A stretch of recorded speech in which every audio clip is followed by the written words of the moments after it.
Bienvenue à 40 jours pour rendre votre mariage inébranlable. Nous voulons parler aujourd'hui des conflits. Le conflit est une réalité dans le couple.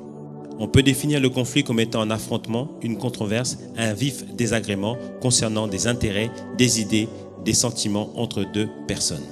Quand nous utilisons le mot conflit, ce n'est pas pour représenter une atmosphère de guerre dans le foyer.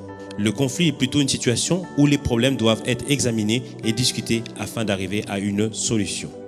D'abord, les conflits ont lieu quand il y a des différences d'opinion, d'idées et d'intérêts. Les conflits ne sont pas une indication de mauvaises relations. Ils peuvent en fait résulter d'une tentative de mieux se connaître.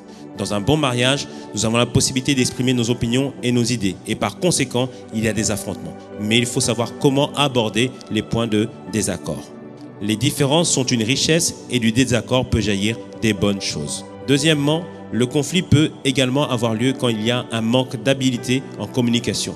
Une mauvaise utilisation des mots ou un ton trop dur peuvent allumer un grand feu au sein du couple.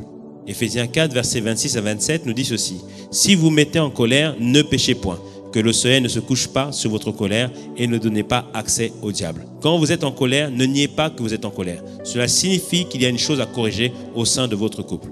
Il faut cependant ne pas pécher et ne pas prendre comme excuse votre colère pour justifier un comportement qui n'est pas en accord avec la parole de Dieu. Vous ne devez pas exposer aussi votre couple en montrant votre colère à tous.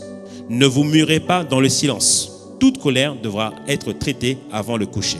Ne dormez pas avec la colère. Un tel état d'âme donnera accès au diable. Vous regarderez le lendemain votre conjoint avec l'œil du diable. Aïe, aïe, aïe. Et votre action pour aujourd'hui, si vous êtes celui ou celle qui avait tendance à se mettre en colère et de garder cette colère dans le fond de votre cœur, vous allez demander pardon à Dieu pour cette colère et demander la grâce de dominer la colère. Et le verset à retenir, Éphésiens 4, versets 26 à 27. « Si vous vous mettez en colère, ne péchez point, que le soleil ne se couche pas sur votre colère et ne donnez pas accès au diable. Que le Seigneur vous bénisse et qu'il rende votre mariage inébranlable. »